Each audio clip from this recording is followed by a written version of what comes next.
The International Association for Near-Death Studies presents NDE Radio, a weekly exploration of near-death experiences and similar encounters with the other side. Now, here's your host, Lee Witting. Welcome to NDE Radio, brought to you by IANS, the International Association for Near-Death Studies. I'm your host, Lee Witting. I met our guest today, Art Payne, while making my rounds as hospital chaplain. He volunteered to tell me his NDE experience, and I found it so fascinating that I asked him to be on today's show.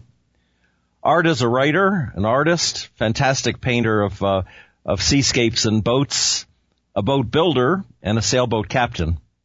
He had his NDE in 1968 while serving as a naval officer in Washington, D.C., and temporarily working as a recruiter after duty aboard an aircraft carrier off Vietnam.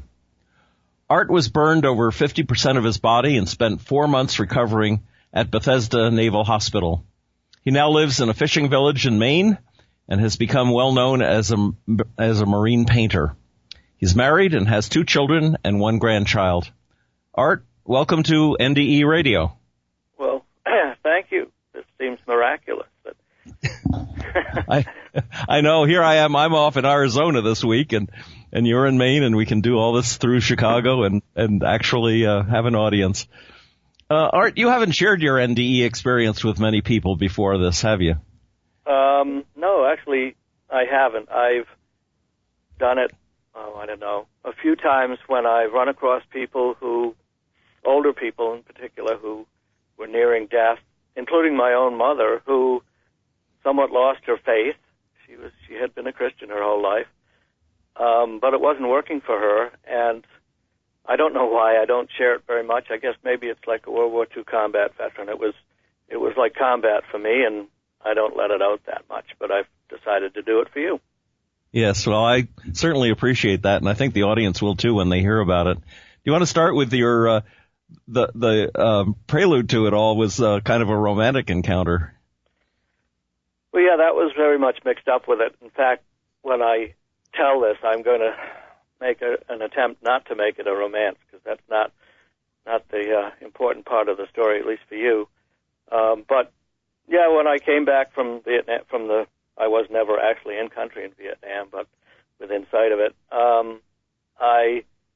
they made me a recruiter, and I very much wanted to have a girlfriend. I was way behind in terms of ladies in my life, and so that was somewhat of a priority for mine. And I met a woman that was a sophomore at George Washington University, and we pretty much instantly fell in love, and that was a new thing for me.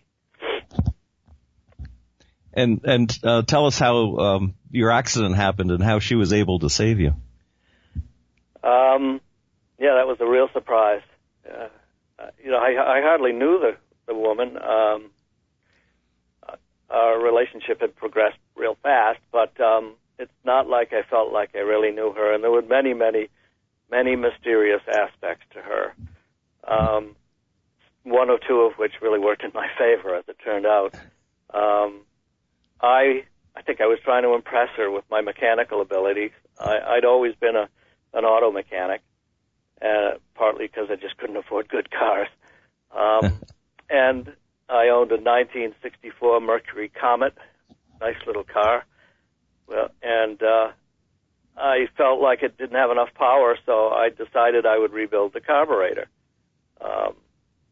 And this not a very romantic date, but one night I picked her up at Thurston Hall at George Washington University, where all the young ladies lived, and drove her out to Landover, Maryland, where I lived. And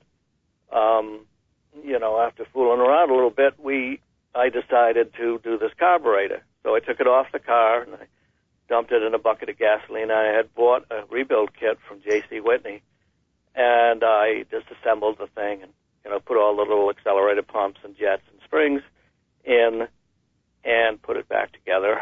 And it got along towards 11 o'clock, and the girls were going to turn into a pumpkin if we didn't get them back to Thurston Hall by midnight.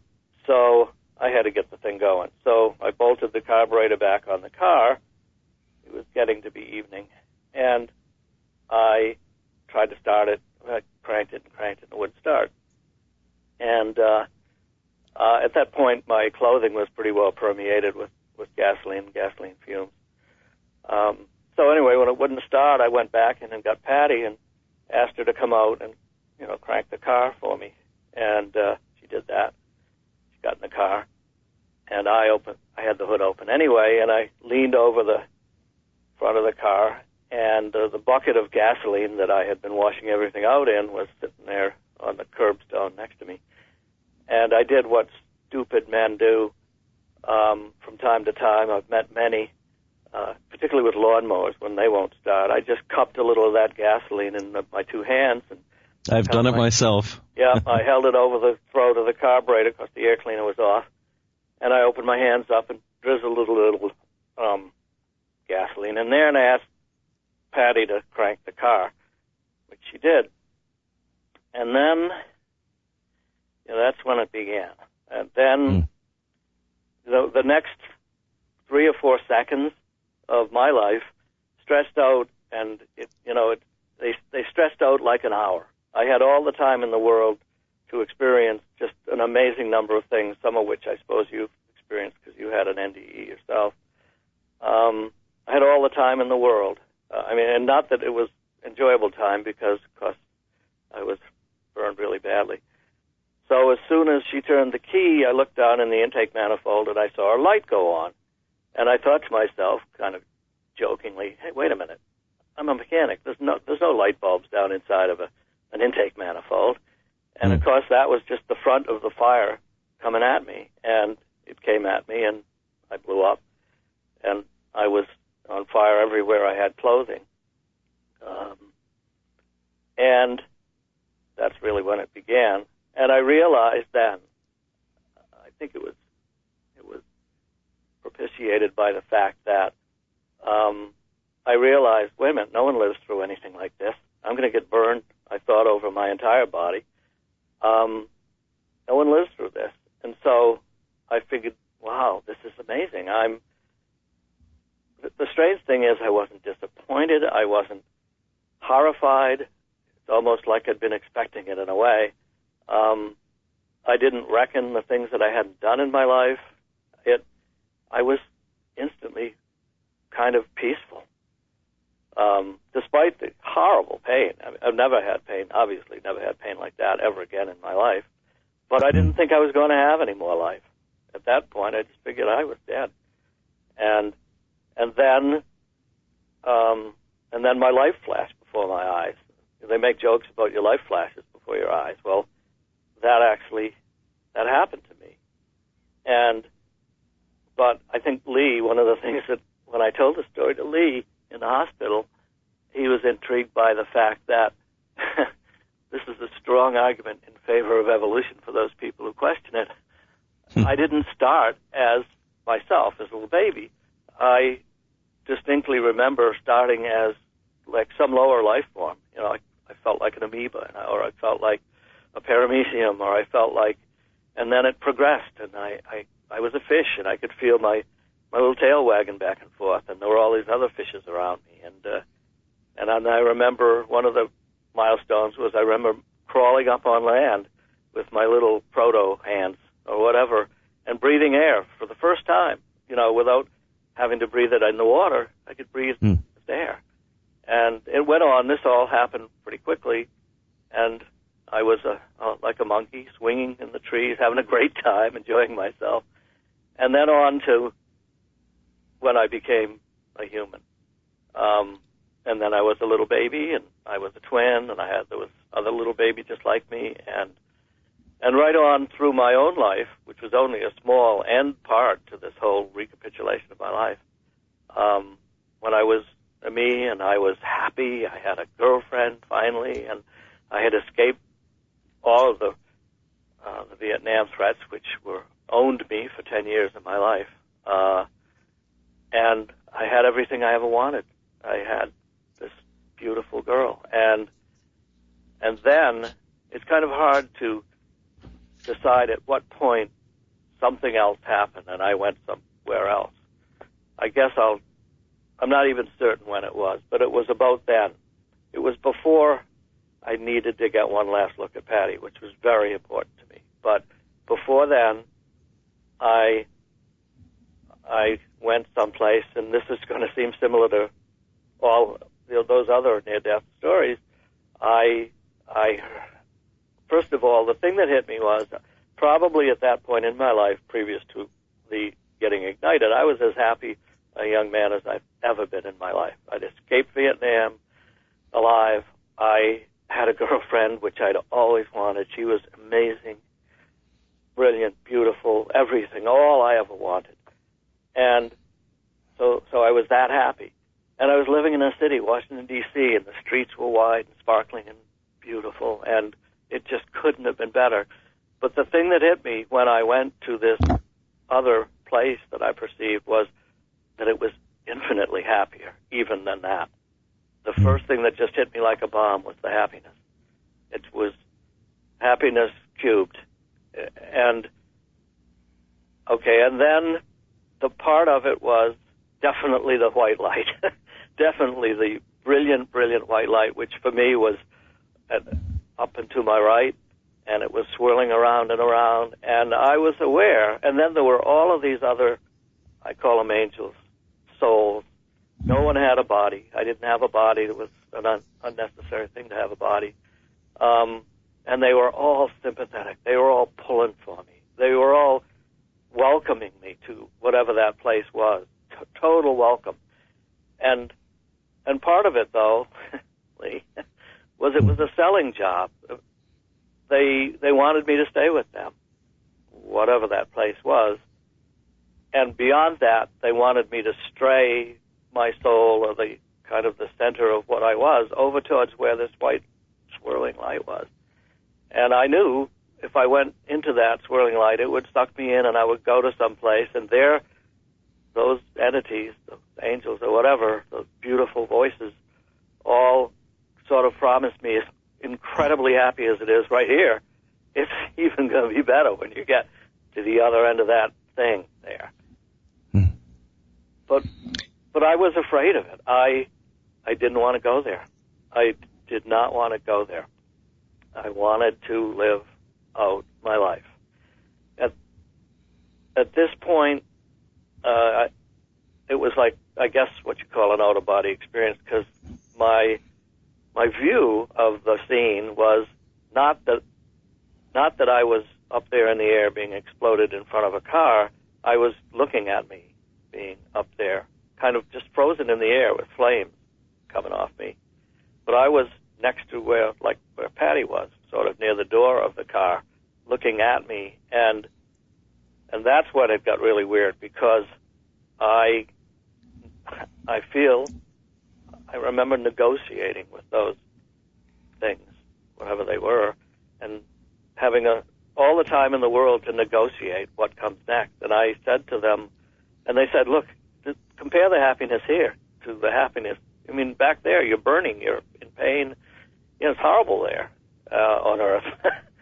And I argued, no, I want to live. I want to see how it works out, mostly with her. But, I was up for orders to go back to Vietnam probably, and probably in country, much more dangerous work. I just wanted to see how it was all going to work out. And those things were encouraging me towards the white light, and I was saying, no, please, just give me another chance. And I guess one thing that I didn't say is that when I went through that phase of my life flashing before me, at that point I was with whatever they were, and it didn't stop there at the car and in the flames. It went on, and I saw my future.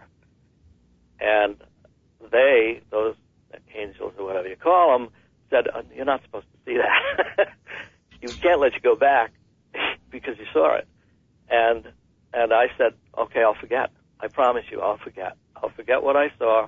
I'll live out my life. What's 70 more years or 50 more years to you? You live infinitely long, and I will live infinitely long if I wish to when I'm with you. And that time. But I want to live that 50, 40, 30, 10 minutes, whatever it was, partly just because of Patty. And I screamed, give me an answer. Give me an answer. Can I stay? Can I stay? And then it was like, whoomp, a big flash. And I was in the air, and I got my answer, you see. Yes. My answer was, I was alive. I was in horrible pain. My skin was bubbling and melting off me, and I was in the air. And it didn't really hit me instantly that I'd gotten my answer. I was just fighting for my life. And at that point, that's when I think I told you at the hospital. Then the next most important thing for me was I was convinced I was in the middle of my last breath of life. I think I was breathing in, and I thought I probably won't breathe out before I go blank. And it was just terribly important to me that I have one last look at Patty. And I didn't know. I don't want to turn this into a love story. I mean, but there was some love going on there. I just really had to see her face one more time, and it was like those dreams you have when you're trying to run away from a beast or something.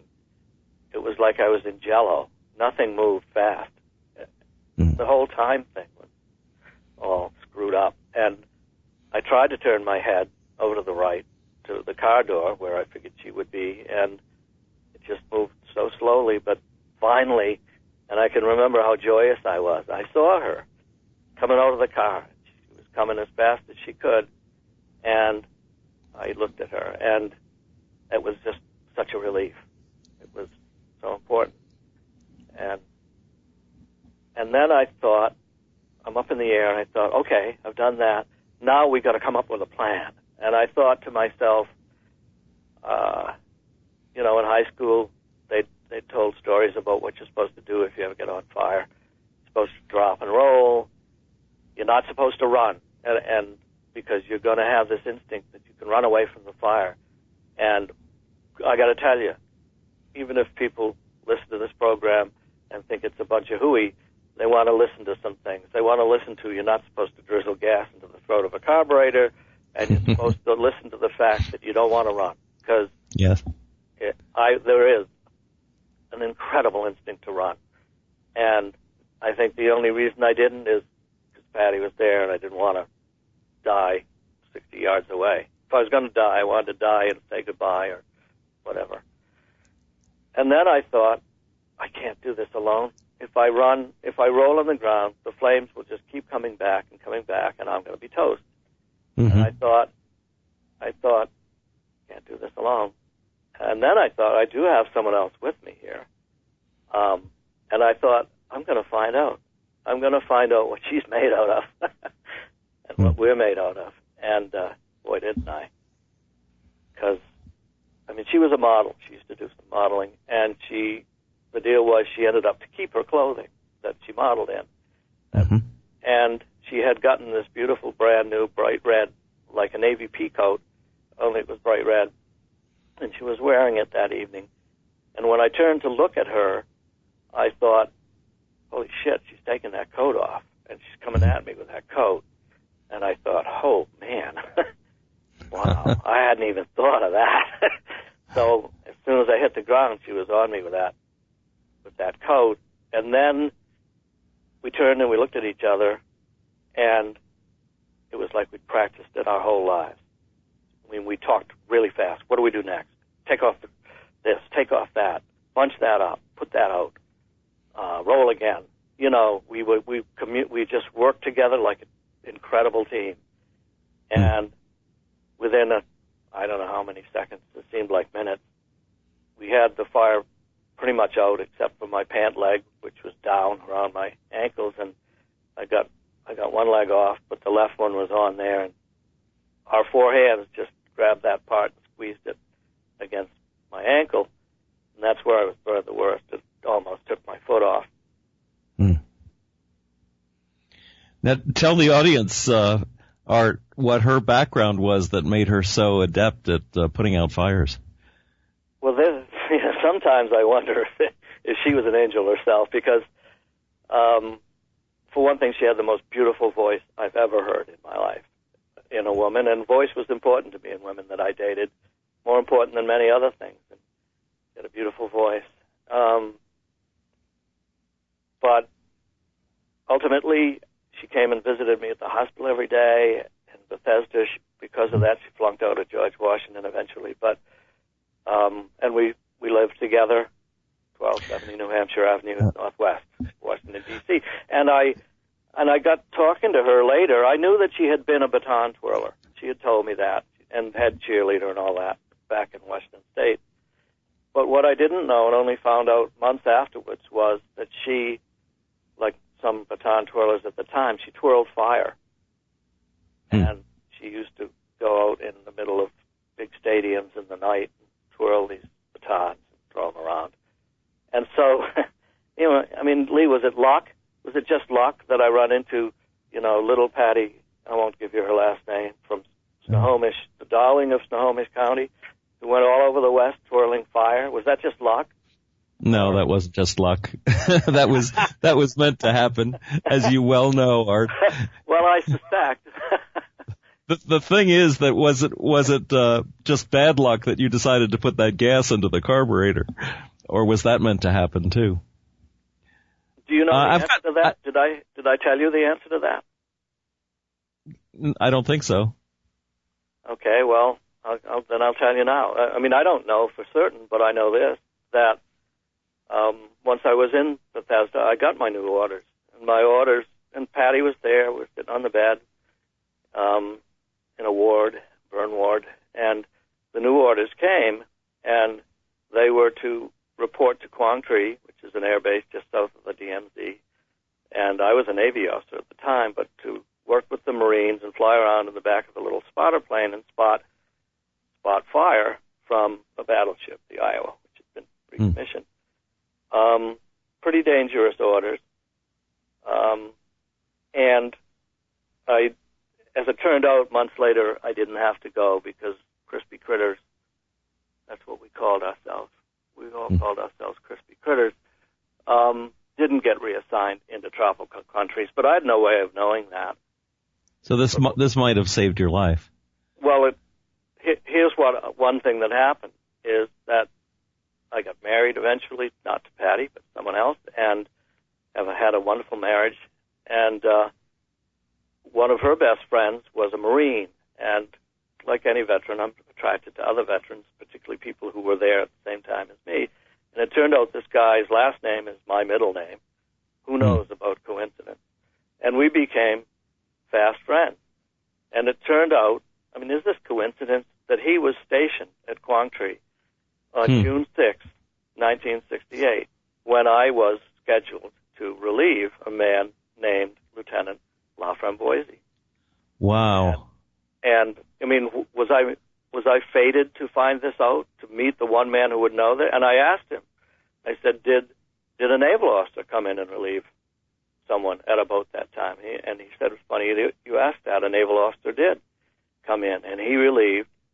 He was there to relieve Lieutenant Laframboise. And I said, and he had more of the story. And I said, well, okay, well, tell me the rest of the story. He said, well, Laframboise had done his 365 days at the point when it was June 6, 1968. But he decided to go up because he had nothing else to do, and his relief hadn't showed up. It showed up late. He went up an extra day, and on that day, he was shot through the femoral artery in the back of the airplane and bled to death in the back of the plane. Wow. Now, who knows? Art, I want to, we're quickly running out of time here. I wanted to take you back to this very unique experience you had, even for NDEs. I've never heard this before, where you actually went through all of the stages of what people would call evolution. Did you feel like, in between those different experiences from amoeba to human, did you experience the death and what would lay in between those lives? It flowed together. It just flowed together. Life after life. Yeah, one to another. What do you think that means? I don't want to analyze it. I mean, there are parts of me, obviously, like you, I'm very interested in NDEs. When I first got a computer, it was the first thing I looked up on the Internet was NDEs. And I've tried to investigate a little, and I have friends who are doting Thomases about this spiritual stuff. And I myself wonder, does the white light happen because of an overload of adrenaline? Maybe it does. I don't know. And maybe this experience was, I have no answer. And I guess what I'm saying is I was aware, I had been taught about evolution. Maybe I just recapitulated stuff that I'd heard in some classroom in my mind. I really can't answer that. Can I go on to one thing that I think is really important? Of course. And I told you this in the hospital. It didn't work out with Patty. We moved to San Francisco. I lived with her on Powell Street. It didn't work. But since that time of meeting the angels, amazing coincidences have happened to me over and over and over again. Coincidences of word, of deed, just reassurances that we're still there for you. And I'm lucky. I've survived my triple bypass. You saw me after I'd had my heart attack. I've had many I was a boat captain who took chances, went to sea and did dangerous things. And I think and in about my 9th or 10th life, I've been very, very lucky. And I get reassurances through coincidence more than anything else, little word jokes, that they're there for me. It just happens again and again and again. Have you found the fact that they showed you your future life, did that influence the way your life has gone? That's a good question. I don't think you're supposed to let it influence your life. Every once in a while I get a deja vu, which is kind of a backwards deja vu. But maybe it's a deja vu where I see something that's happened before, only it hasn't happened before. It's happened ahead. It's sort of proscribed in the book, and I'm aware I'm just fulfilling the book, the script.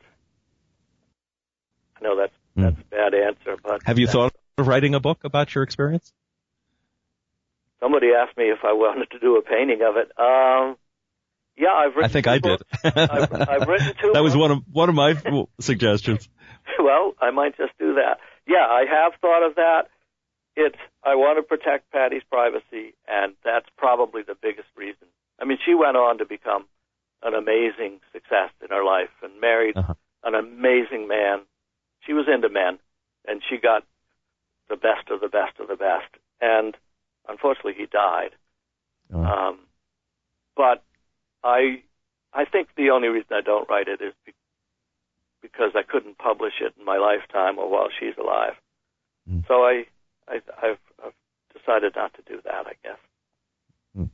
Art, is there some place that folks can see the paintings that you've done? You sent me a few on the internet, and you do beautiful work. Do you have a website? Well, the trouble with the website is I've sort of let it languish, so all I've got on there is work from years ago that sold years ago. But, I mean, if you look up my name, ARTPAINE, and say fine artist, I've got a website. I think it's ARTPAINE.com, but it's all old work. I mean, if people want to get in touch with me by email or I'm on Facebook, they can do it that way. All right. Well, thank you so much, Art. I'm sorry that we're out of time right now, but it's been wonderful that you came on the show and told us your story and Patty's story, and it's just an amazing thing. I'm so glad I ran into you in the hospital, and that was not a coincidence, I am sure. I don't believe in coincidence. I've told you that. I do not believe in coincidences. It's all a signal that there is life after life. I have more faith than, I don't want to compare myself to other religions, but I have so much faith. I don't fear death a bit. It's wonderful, but I want to play this one out. Absolutely. Well, to our audience, if you'd like to listen again to this or any of our past shows, just go to our website at nderadio.org. And for more information about the work of IANDS, check out their website, iands.org. And tune in next Monday, 11 a.m. Eastern, for more NDE Radio. This is Lee Witting saying thanks for listening.